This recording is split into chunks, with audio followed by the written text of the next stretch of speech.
ওয়ালাইকুম।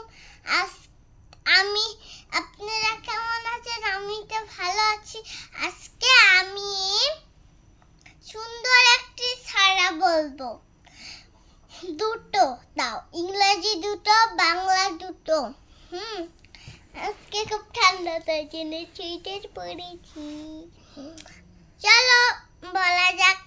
মেঘলা দিনে ময়ূর নাচে কেকা, সবাই লুকায় ঘরের কোণে, ময়ূর ডাকে, ময়ূর নাচে একা।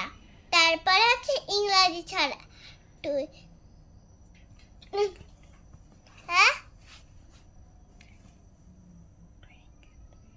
Two little blackbirds sitting on a one, on them Peter, on them Paul. Fly away Peter, fly away Paul. Come back Peter, come back Paul. তারপর হচ্ছে আমি ইংরেজি